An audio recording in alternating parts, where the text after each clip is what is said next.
Do you think if you just were to interview the average man on the street and paint this scenario, what do you think their response would be? If you were to ask a man, if you had $2.1 trillion in assets and hundreds of beautiful women at your disposal, would that man say, oh yeah, life's worth living? You think many men would say that? Okay, all I'm getting this morning, I know what's wrong with you. Y'all are just staring at me this morning, okay? So I just want to know. I want you to think about the scenario. Yes, many men would. Thank you so much, Mike. God bless you. All right, 2.1 trillion, that's with a T, in assets, and hundreds of beautiful women at your disposal. I think the average man on the street would say, well, yeah, I think it's real possible that life would be worth living if that were my scenario.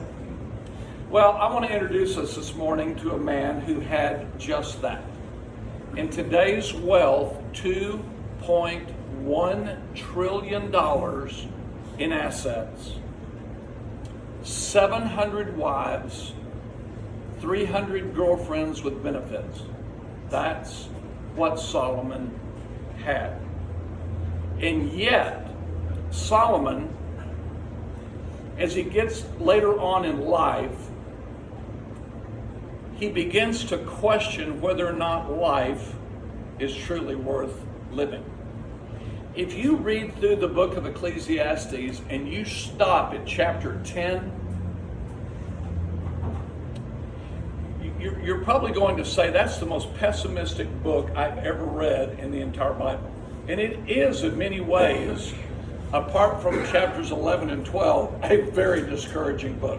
I mean, it's just one big disappointment after another that Solomon brings to the attention of a man. But something happens to Solomon when he gets to chapter 11 and continues on into chapter 12.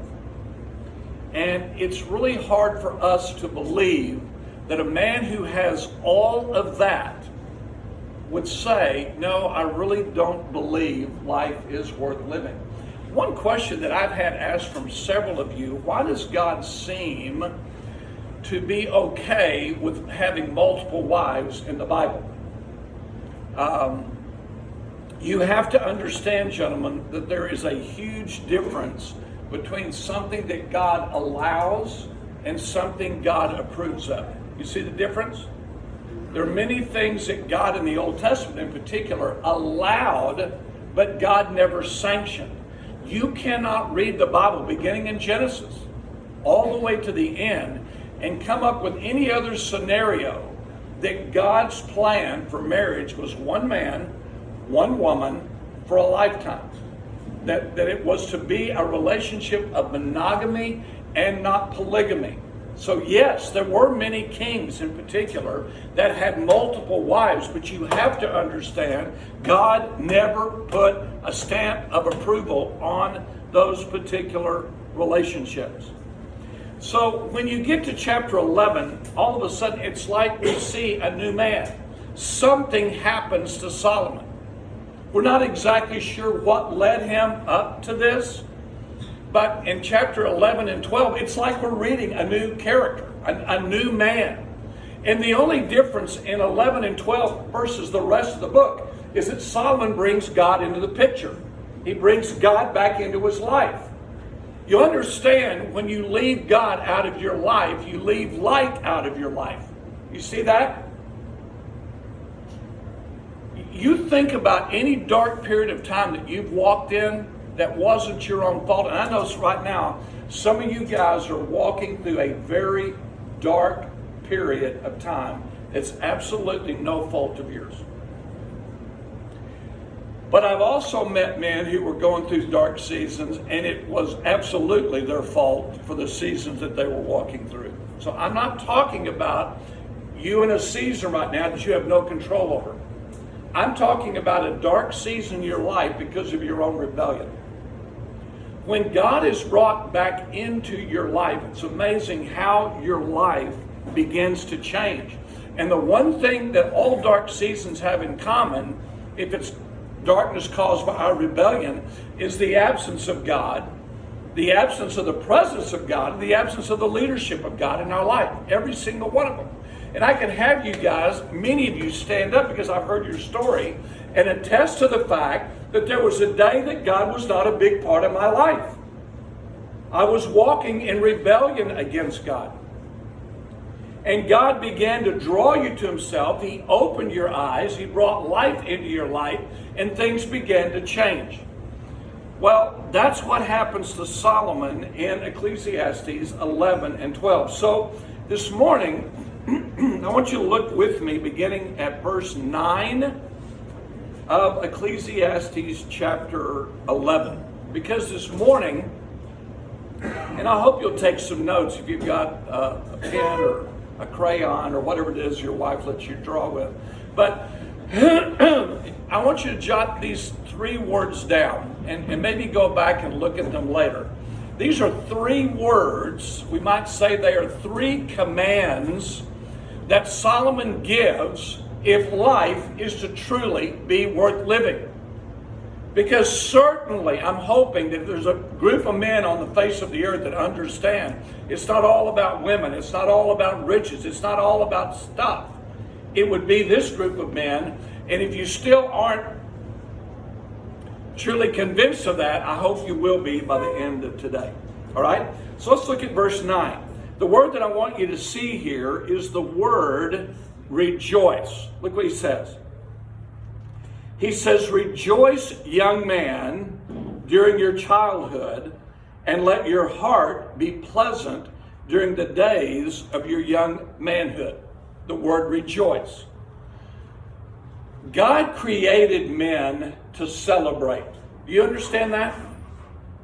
Celebration is a part of a man's life.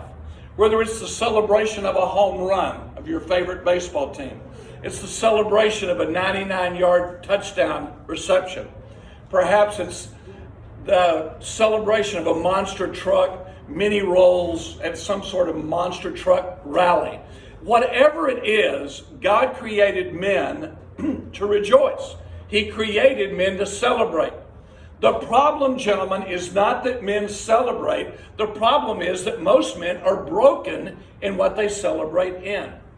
You understand what I'm saying? We are broken in what we celebrate in. And I can prove it to you because if you stop and think about it, the stimulation that celebration gives us on any given weekend needs to be repeated later. Have you ever wondered why celebration stimulation doesn't last? Because we rejoice in the wrong things. Well, as a man, and I really do believe that men struggle with this more than women. In the book of Romans, Paul talks about a 3-fold exchange that man entered into because of his rebellion against God. The first thing is, he said that the man began to exchange a desire for a woman for a man. That's one of the exchanges. One of the exchanges is that they worship creation over creator, or that they exchange the truth of God for a lie. Those are the 3-fold exchanges of a man in rebellion against God. But it's the second one that I want you to pay close attention to and see if we are not guilty of this. He's talking about the man who worships created things more than he worships creator. Now, I'm not going to sit around this morning and ask you to be transparent, but I want you to think about right now the things that you're pursuing with a reckless abandonment. Are they things you can touch? Are they things you can see? Do you understand all of those things that we can touch, feel, hear, see are one day going to be burned up? The problem is that we're broken in what we celebrate in. We're broken in what it is that we are as men pursuing. And I think it's one reason today why so many men live their lives in despair. Sorrow can be consoled. Despair is very difficult to console. Because despair comes, don't miss this, when a man loses his ultimate thing.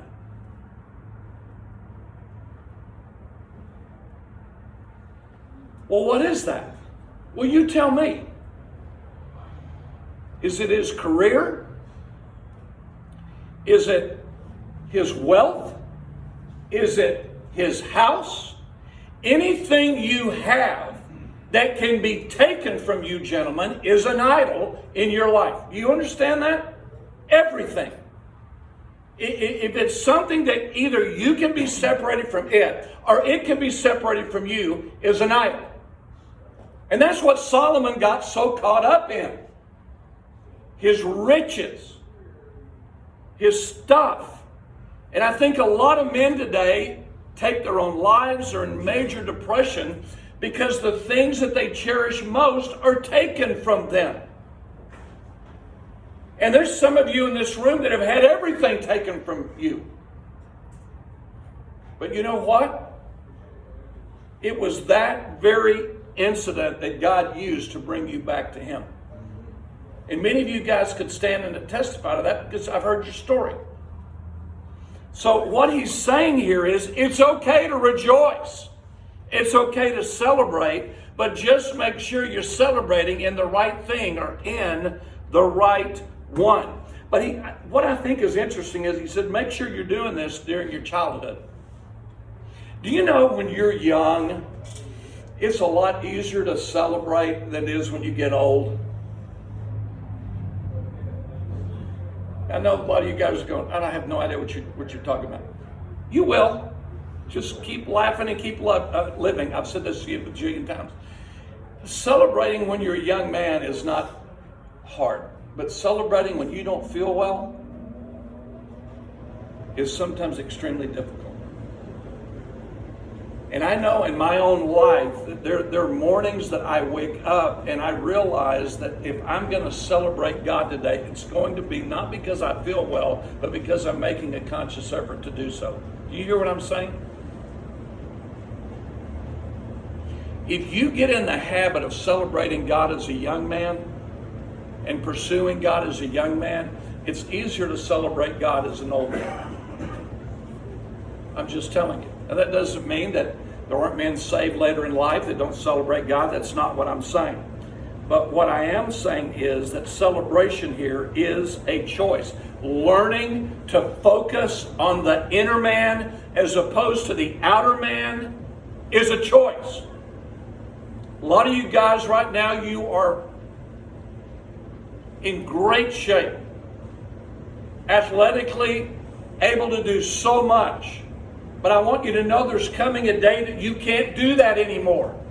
And if all of your focus is on the outer man, what are you going to do when the outer man breaks down? Is that going to throw you into despair? Is that going to make you think, well, gosh, all of my identity was in that? We're all breaking down. Every single one of us. And so that's why it is so important as a man to understand I have to focus on what's going on the inside. That's the only thing that lasts. Everything else is going to fade. You realize that? So he says, you've got to learn to rejoice in the right thing and the right one. Then the second word that he uses here is the word remove. Look what he says. He says, remove grief and anger from your heart and put away pain from your body, because the childhood and the prime of life are fleeting. Anything, gentlemen, that you have put before God has got to be removed. The word here, grief, it's an interesting word. I was shocked when I read it because it's not what I had expected when I was doing a word study.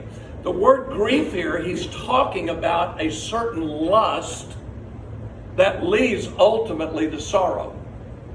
It could be a lust of a woman. It could be the lust in things. It could be a lust in fill in the blank. But he's saying those are things that have to be removed. Because all they're going to give you, if it's not God, is grief and pain and anger. They're not going to give you what you think is a man. They're going to give you. I can't tell you how many times in my life that God has removed things throughout my life that at the time were painful. But I realized if I had held on to them, they would have destroyed my life.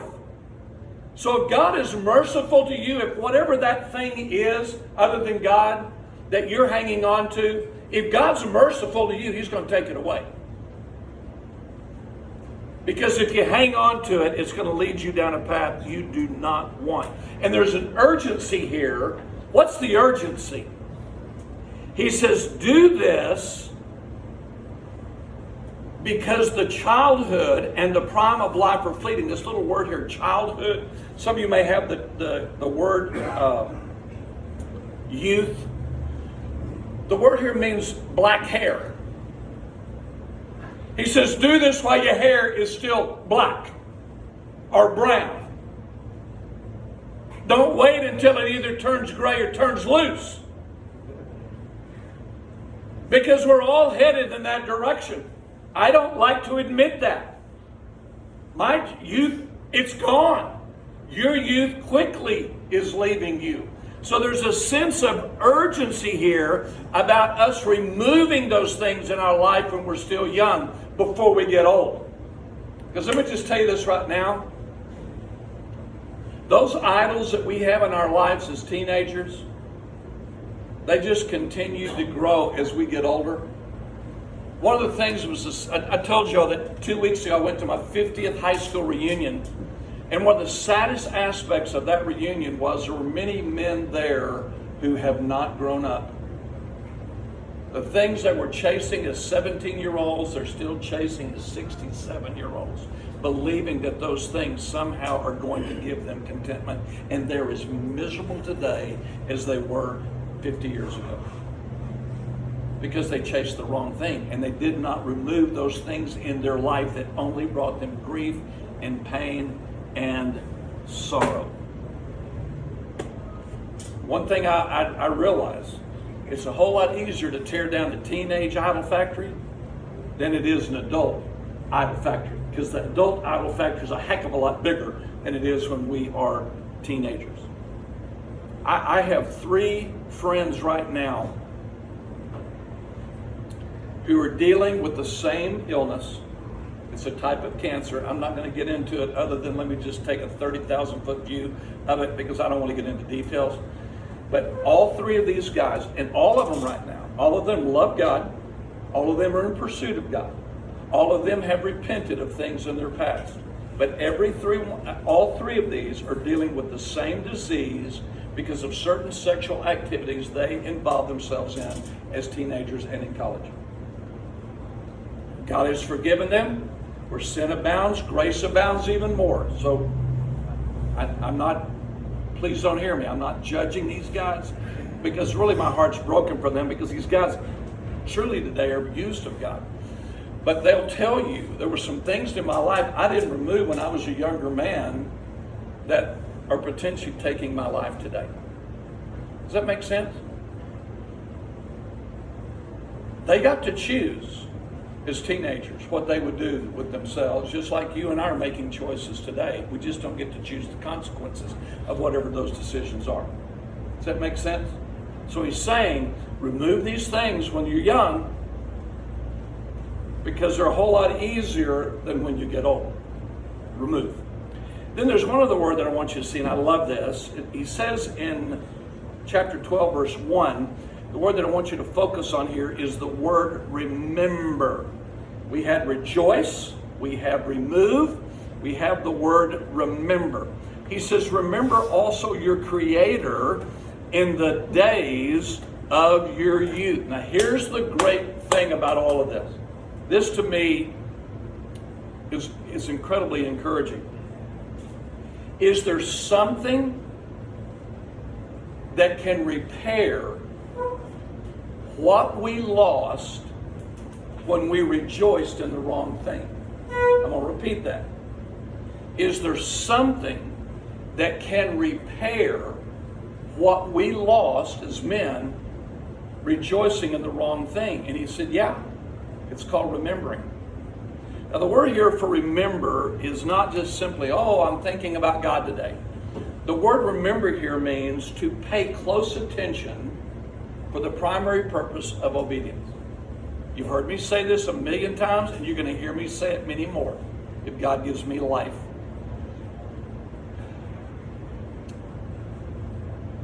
We get to choose what we do with our lives. We just don't get to choose the consequences of those decisions. Can you say that one more time? Yes. So, pay close attention. Yeah. Is there something that can repair what we lost when we rejoice in the wrong thing? And then I said that, I went back to this whole issue of understanding that I am making choices today that are affecting not only my life, but my family's life. We get to make choices. We just don't get to choose the consequences of the decisions that we are making today. And I think, yes. You said, remember in your word study, you said it means to pay close attention For the purpose of obedience, yes. Oh, I'm sorry. I apologize. Thanks, Mike. I wasn't sure. That was it. Okay, thanks, Mike. Remember, guys, God set up every feast, every festival, all the celebrations of the Jewish people for one purpose, to remember a different aspect of the faithfulness of God. That's why they were all set up. Why do you think that was so important for God? That we remember Him. So we start to forget it. That's when I was thinking. Yeah, that's true. That's exactly right. Anything else? The whole book, the whole purpose of the chapter was that God commands to be, revered. He's going to get our praise, one way or the other, by breaking us, Yeah. by giving it, by showing us, and hey, here's everything that you want. Yeah, that's a great point. Anything else jump out? The chief end of man is to glorify God and enjoy Him forever. Now, did you hear that? Did y'all hear that? The chief end of man is to glorify God and enjoy Him forever. Why is it that we are so content with things that fall so short of God?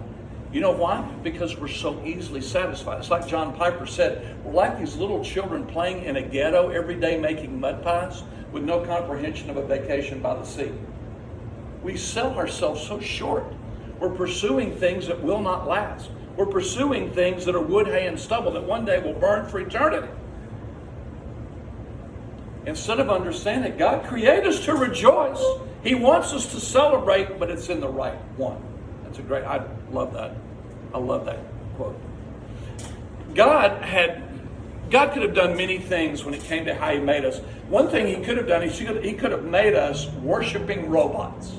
Where my hand every day does this. All I do is just utter praise songs to God all day long. God could have done that.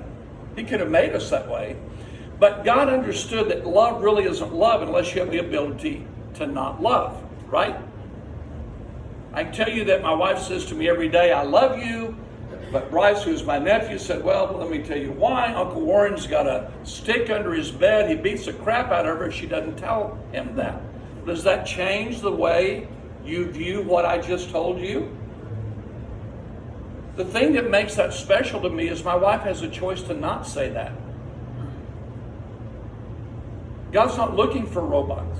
He's looking for men who choose to love Him and choose to serve Him with every fiber of their being. So He created us in such a way that He knows that the only way we're going to find joy in life is by remembering Him, by serving Him, by honoring Him. I picked up a fish yesterday. I don't know if you can see this fish.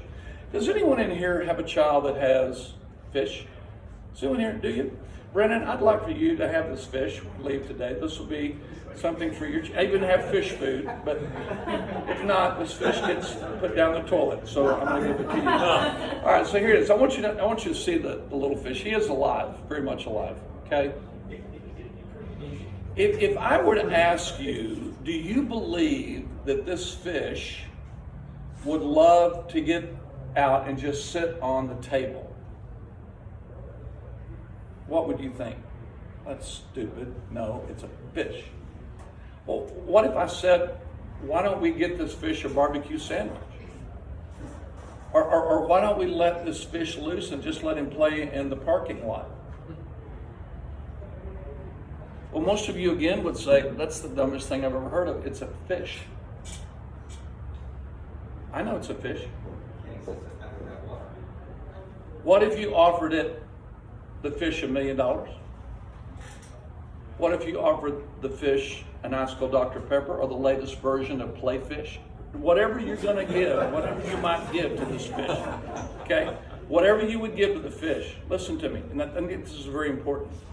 Whatever you offer that fish is going to leave that fish wanting for the very thing he was created for, which is water. You understand that? There is nothing other than water that's going to satisfy that fish. Nothing. You can offer it anything, and it will long to return to the place it was created for. Your heart was created for God. Anything that you're pursuing today, apart from that, is only going to lead you to grief and anger and sorrow and potentially despair. It really is. We're just like that fish. We were created for something specific. For the fish, it's water. For us, it is the God who created us and redeemed us. So the question is today, what are you pursuing? Is it anything different than him? I love this quote by the psalmist, and listen to what he says. In Psalm 97:12, the psalmist says, may all the godly be happy in him and praise his name forever. That's where it is, gentlemen. Now, some of you guys are young and you have to learn on your own.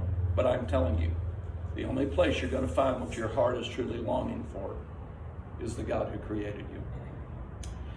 Father, we thank you for the day in which you've given us. What a great God you are.